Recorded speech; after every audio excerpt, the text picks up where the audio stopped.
How you doing out there? How you doing? This is the Frankie Russo pre-show number 69. How's everybody? I'm just going to continue on this Obama administration, Obama executive branch as a criminal enterprise. I believe this is statistically significant. I want to make it very clear. This is sources, Judicial Watch, Weekly Standard, the Congressional Oversight Committees. I also got some information from Rachel Effenfeld, some law review articles from Lewis and Clark Law School. These are statistically significant articles, okay? These are statistically significant journal articles. So it falls within the standard deviation of the mean. It falls within the standard deviation of the classified documents. I don't sit on the Joint Chiefs of Staff. I don't sit on the International Atomic Energy Agency board. I don't sit on the Congressional Oversight Committees. I'm just looking for statistical significance. So at some point, if I garner enough documents that I believe statistically significant, I could, at some point, predict with all likelihood an outcome that I think is pretty accurate, a result that's pretty accurate, a prediction that's pretty accurate. Voila! The Obama administration, the executive branch of the United States government, is a criminal enterprise. I believe it's statistically significant. Obviously, it hasn't gone through the sniff test of an FBI investigation or a congressional oversight investigation of the sort. But I believe it's worthy of an investigation, quite frankly. So moving this forward, to give you more of the background information, go to Frankie Russo video, my YouTube channel, and look for pre-show number 67 and pre-show number 68. That'll give you more background because I'm not going to go into all this. I'm just going to say this bomb, illegal president, fraudulent selective service card, Sheriff Joe proves that. That's statistically significant. Memorandum of understanding with the Clinton Foundation, Bill Clinton, and the State Department. He's got a chokehold on the State Department. This is an illegal entity. Without even looking at the other part to this, which is the pre-Bahara complaint that was filed with the Southern District of the United States back in 2000, approximately, I think 2008, something like that. A Levy Foundation, as a corporation, and Bank Melli of Iran owns 650 Fifth Avenue building. When the Shah left, the Iranian mullahs took over. And through surveillance and wiretaps and the whole thing, they found out that this Alevi Foundation, as a corporation, and Bank Melli of Iran was basically the Iranian government, and the Judge Catherine Forrest, agreed and ruled in favor of Preet Bharara and the Justice Department, the Treasury Department, and the FBI. And 650 Fifth Avenue was forfeited and was seized and forfeited, and the proceeds of the sale was given to the families of the victims of the unfortunate September 11, 2001 terrorist attack, and to the families of the Marines that were killed in the Beirut bombing. That was the judgment made by Judge Catherine Forrest. So now we're here now. We're here at 1.4 million. So before I get to the 1.4 million, I don't want to skip nothing. The problem is, this is where the problem is. $105,000, without going crazy, $105,000 was donated from this terrorist entity, which was a front organization. They were money laundering to the Iranian government. They were obstructing justice. The executive director of the Alevi Foundation is in jail.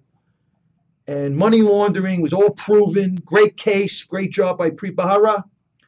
And the Alevi Foundation donated $105,000 to the Clinton Foundation under the guise of one foundation to another, charitable donations, the whole thing. Everybody says it's legal. I just don't believe it. I don't believe, because quite frankly, the federal statutes, Clinton's executive orders, this is all in my 68, pre-show 68, pre-show 67. The presidential determination 99-1 by President Clinton, where he overturned a bill that he signed that same day, October 21st, 1998, which blocks, he first allowed the American people to garner recovery, to to recover money from the terrorist regime's assets that were within the United States jurisdiction. In his directive, he blocks the American people.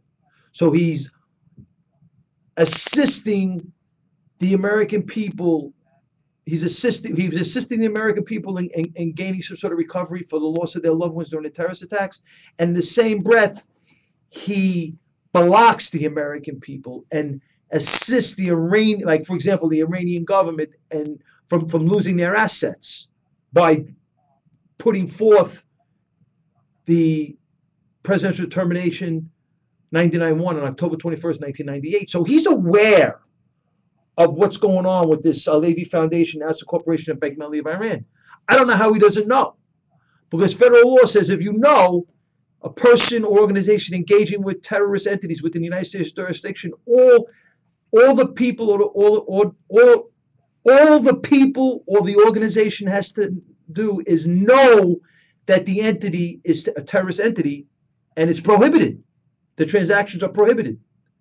I don't understand how they don't know. Then you got the President W. Bush's executive order within the Patriot Act, Executive Order 1322-4, which claims the same thing. No terrorism with the United States is prohibited. Terrorism with the United States is prohibited. And any person or organization that exchanges money with terrorists is prohibited, as well as any person or organization assists terrorist entities in getting around sanctions is prohibited. So I don't know how the Clinton Foundation, President Clinton, doesn't know that the Alevi Foundation is a terrorist entity. I don't understand that. I just don't understand that.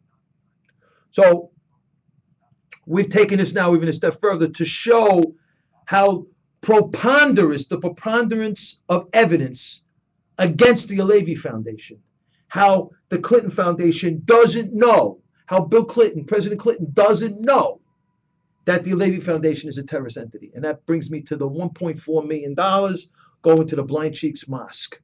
I'm going to go over it again. I got 3 sources right now. I don't have all the sources. I got 3.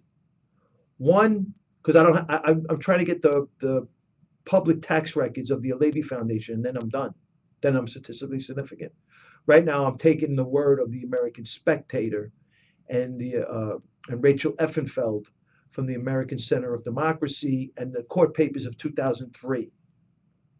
I don't have the public tax records of the Alevi Foundation to clearly and significantly state that this is statistically significant. I'm close.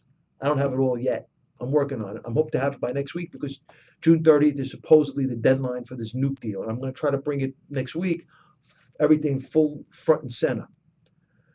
So I'm going to put forth more information from this Lewis and Clark Law Review article. Okay, I'm going to put this down for a minute because I just want to go through the article. Or maybe I'll keep it up. No, I want to go through the article. Okay, so I'm going to go through this article. So basically, this article, just to give you all a little heads up, right? The role of federal criminal prosecutions in the war of terrorism by Kelly Moore. It's an article in the Lewis and Clark Law Review Journal. Kelly Moore worked as an assistant United States attorney for 11 years, and he chronicles the use of criminal prosecutions before and after the attacks of September 11, 2001. And specifically, the reason why I'm going to this article, because he talks about a lot about the Blind Cheeks Mosque, which everything is there. So just so you know, like I stated earlier, we got bomber administration, MOU, Memorandum of Understanding with the Clinton Foundation, and then they have this donation of money from this terrorist group, Alevi Foundation, Asset Corporation, and Bank Melli of Iran, back into the Clinton Foundation. So they got all this going on. Then the Alevi Foundation gave $1.4 million to the Blind Cheeks Mosque. So this whole entire entity is in the Blind Cheeks Mosque. And that's where we are right now. We're in the Blind Cheeks Mosque. As you know, just for the record, the Blind Sheik was found guilty of plotting and bombing the World Trade Center in 1993, and he's in jail for life. Okay? So now we're after where post 9/11, September 11, 2001, October 2001. And what happens in this article, he chronicles some events that happened in Brooklyn in the Blind Sheikh's Mosque. As an example of the article, examples of of the role of the federal criminal prosecutions in the war of terrorism. So he uses the Blind Sheikh's Mosque as an example. So it's really good. He uses some real statistically significant information. October 2001, custom agents, they're working at the JFK. They arrested this Yemen man for smuggling $100,000 of cash in hidden large honey jars. And according to, this was really interesting for law enforcement at the time because several honey companies have been identified as front organizations for funding terrorism. So the honey jar defendant was charged with conspiracy to violate the currency reporting laws. Watch how the FBI works, right? So in an attempt to gain leniency at the sentencing, he cooperated with them, the honey jar defendant. He was interviewed by the customs agents, then by the FBI.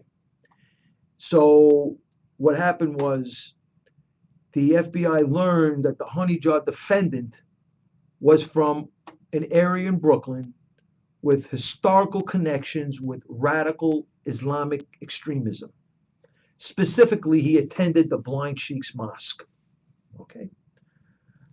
And that's where, as we know, just for the record, we know that, and it's been well documented, that the Blind Sheikh's Mosque had been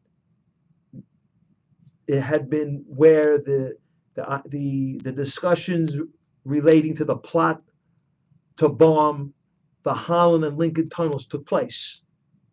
Crazy stuff, okay? But we found out, the FBI found out through their investigations of this honey jar defendant that he was only engaged in illegal money transmitting business. He was sending money from families in Brooklyn to their relatives in Yemen. He wasn't involved in funding terror, but he became a valuable source of intelligence for the FBI. Because what happened was, specifically with respect to other businesses that have been operating out of storefronts in Brooklyn for years without detecting or interference by law enforcement. Now, information provided by the honey jar defendant led to an intensive 6-month investigation of a Brooklyn ring led by a man named Al Rani. Okay? So, according to this article, the investigating agents used Title III wiretaps, physical surveillance, grand jury subpoenas, undercover operations, and 5 search warrants to indict approximately 20 individuals for unlicensed money remitting. Okay? This is the preponderance of statistically significant evidence that I can't believe. This adds more data and more information. I just can't believe that President Clinton didn't know that the Alevi Foundation was a terrorist entity, that they're accepting money from a terrorist entity. Now, most of the defendants of this Al-Rani case, this Brooklyn ring, that was helped. The information that was garnered was helped by the honey jar defendant. They all pled guilty, but not many of them cooperated. But there was one that did. A walk-in informant contacted the FBI, and he offered information about a ring in Brooklyn, terrorist financing, and more. And he talked about a Yemen sheikh. We're going to call him Yemen Sheikh number 1, who was involved in supporting the jihadists. Now they garnered information. You know, the FBI sent this informant that came out of the Brooklyn ring, right? That came out of the Brooklyn ring on 3 separate occasions to gather information about Yemen Sheikh number 1. On the first trip, Yemen Sheikh number one asked about people who provided weapons, asked the Yemen Sheikh number one, the informant, asked the Yemen Sheikh. I don't want to get people confused because it does get confusing. On the first trip, I'm going to say it again, on the first trip, the informant asked the Yemen Sheikh number one, met him in Yemen, and asked him about people who provided weapons to the jihadist fighters. The informant returned from Yemen with several names. Okay. On the second trip, the FBI instructed the informant to gather information about people in Brooklyn who were involved in funding terrorist organizations. And so they started to lay the groundwork for a future undercover operation by the FBI introducing a rich American Muslim who wanted to donate money to support the jihadists, which we know ended up being an FBI informant. It wasn't real. But what happened at this is very important now. After the second trip, the informant reported that the Yemen Sheikh number one claimed to have met Osama bin Laden twice, and the Yemen Sheikh had received money collected at the Blind Sheikh's Mosque in Brooklyn. There it is again. And the Yemen Sheikh number one would be willing to meet the rich American donor in Germany, which we know ended up being a FBI informant. Now, the informant who was meeting with the Yemen Sheikh number one returned with a list of names written by the Yemen Sheikh number one of people whom he claimed could be relied on to send money from the United States to support terrorism. And they have a copy of the list here in the journal article. And then the FBI started, from that list, an individual on the list owned a small ice cream parlor in Brooklyn. This is what I mean by all this stuff. You walk by the street in Brooklyn on Flatbush, you go inside the ice cream parlor, you're getting a frap, and in come four FBI agents say, where's the owner of this enterprise? You're sitting there, and then they say, well, subpoenas to the store's banks quickly revealed that between 1996 and 2003, the bank accounts of the tiny shop has been used to funnel over $20 million overseas from 1, 2, 3, 4, 5, 6, 7, 8, 9, 10. 10 bank accounts through the ice cream parlor in Brooklyn, $21+ million to 1, 2, 3, 4, 5, 6, 7, 8, 9, 10, 11, 12, 13, 14, 15, 16 countries to support terror. Now, based on this, they started talking to the owner of this ice cream parlor. So they sent the informant that was meeting with the Yemen Sheikh number one to meet with the owner of the ice cream parlor. So he met with him. He had a wire on. He talked to the Yemen Sheikh, asking him to sending money. So we're about to meet with the owner of the ice cream parlor to send money to the Yemen Sheikh in Yemen. Okay. And in tape conversation, the owner of the ice cream parlor admitted that he's being watched. They can't do it anymore.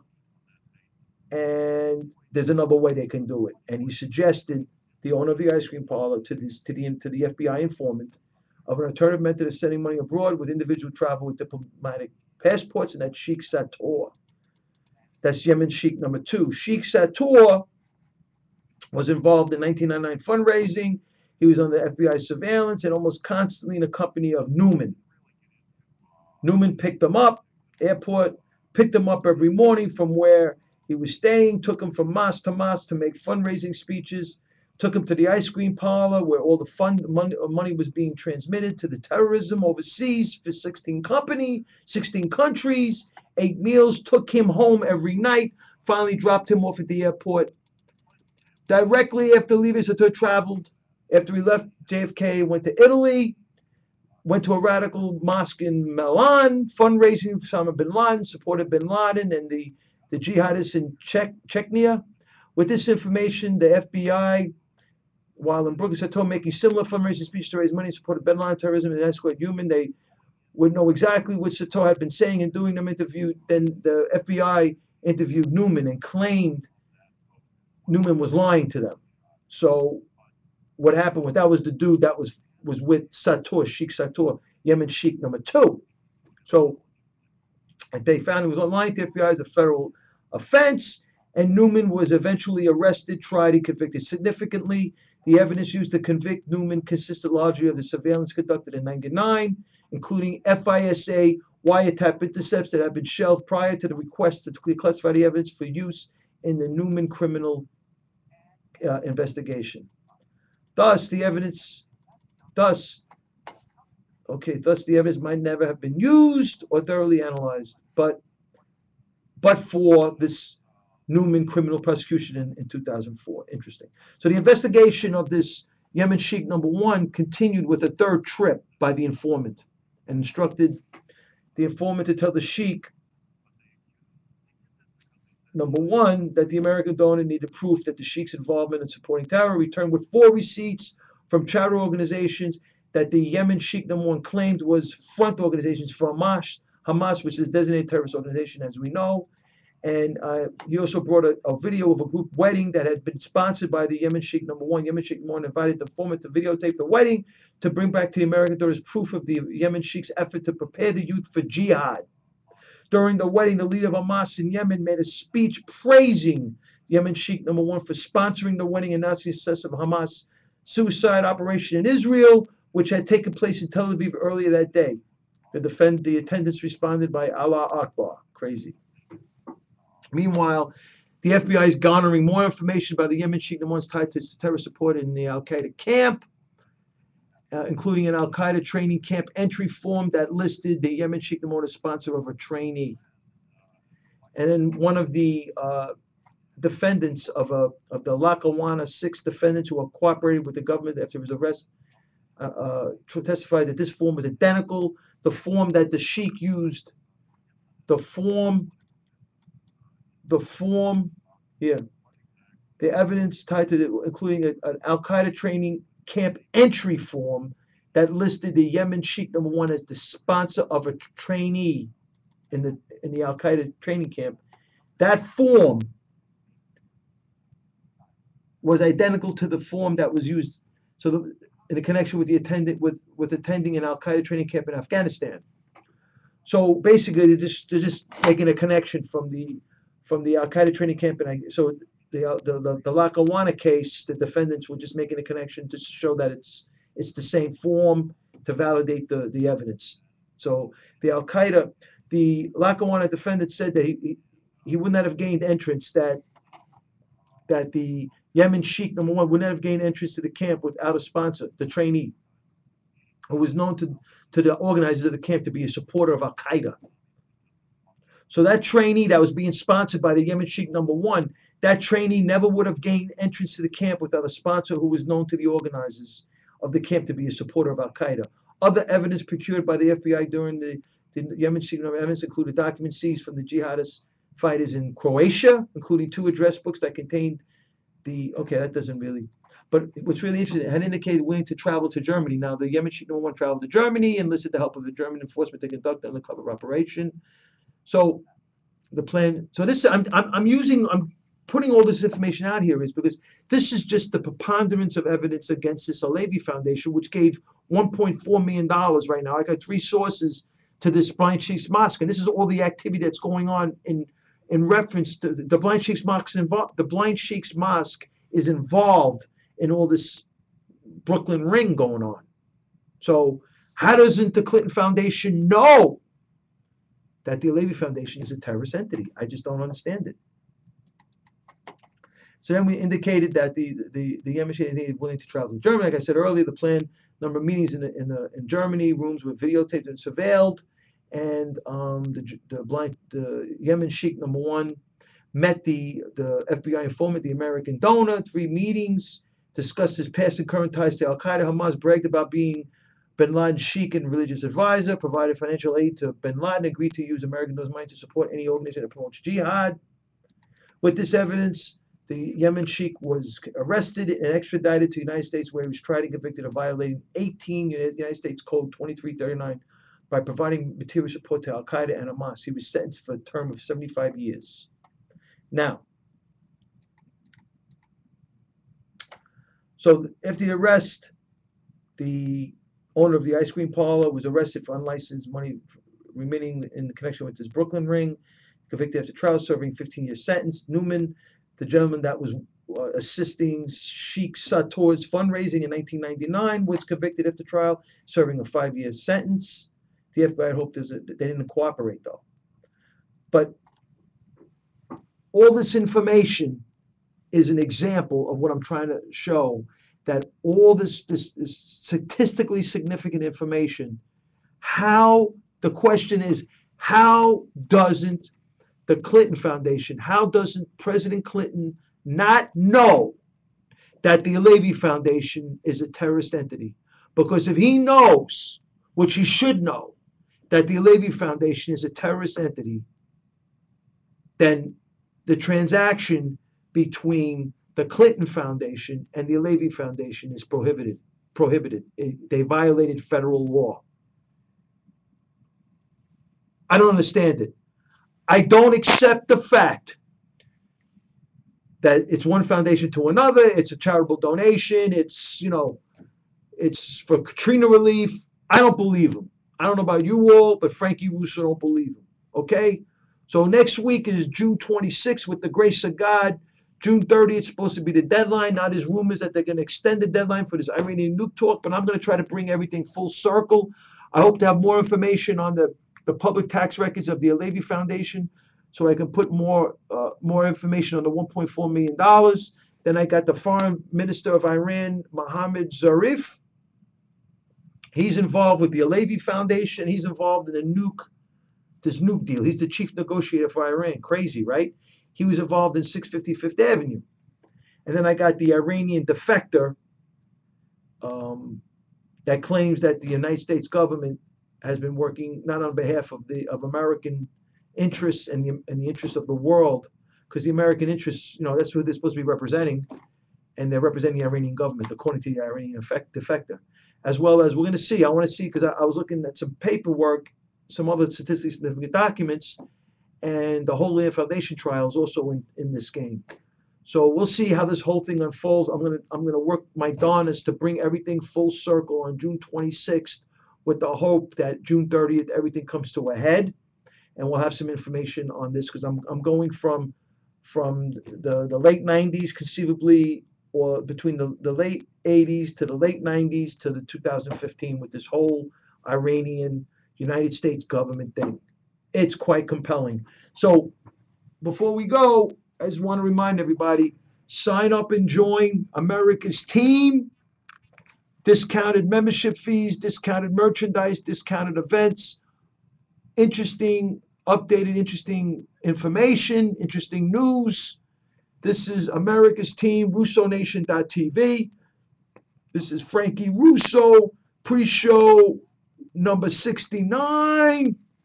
I'll see you in about 40 or so minutes, live at 7. I'm at 77 WABC. Frankie Russo, check you in a few. Yeah.